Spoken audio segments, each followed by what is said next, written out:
સૂત્રાપાડાના પ્રાંચીમાં સોમવતી અમાસના દિવસે પિતૃ તર્પણ માટે ભાવિકોનો ભારે ધસારો જોવા મળ્યો હતો। પ્રાંચી તીર્થ ખાતે આવેલી સરસ્વતી નદીના કુંડમાં સ્નાન કરી અહીં બિરાજમાન શ્રી માધવરાયજી ભગવાનના દર્શન કરવા અને મોક્ષ પીપળે પાણી રેડવાનું અનોખું મહત્વ છે। ભગવાન શ્રી કૃષ્ણએ પણ અહીં મોક્ષ પીપળે તર્પણ કરી યાદવકુળને મોક્ષની પ્રાપ્તિ કરાવી હતી। મોટી સંખ્યામાં ભક્તો પ્રાચી પવિત્ર કુંડમાં સ્નાન કરી તેમજ પિતૃ તર્પણ કરી અને ભાવિકોએ પુણ્યનું ભાથું બાંધ્યું હતું।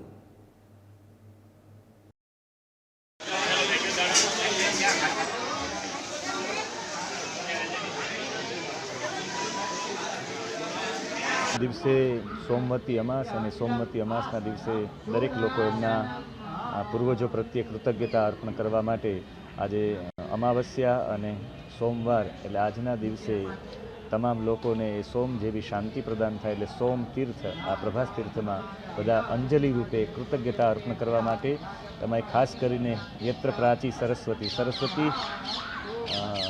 જ્ઞાનની આ નદી છે અને પૂર્વ તરફ વહે એટલે આપણા વિચારો પૂર્વ તરફ ના બને। આપણા અહીંયા જે મોક્ષ પીપળો છે ત્યાં જલ અર્પણ કરી અને આપણા પૂર્વજો પ્રત્યે કૃતજ્ઞતાનો ભાવ અર્પણ કરવો એ આજનો દિવસ છે। 5 ફીટના પીપળા આવ્યા છે પાણી રેડવા પિતૃને મોક્ષ મળે એના માટે સોમવતી અમાસ એના માટે અમે આવ્યા છે। અહીંયા આવીને પાણી રેડવું સોમનાથ પહેલાં સોમનાથ ગયા સોમનાથ પછી અહીંયા આવ્યા પાણી રેડવા માટે આવ્યા છે।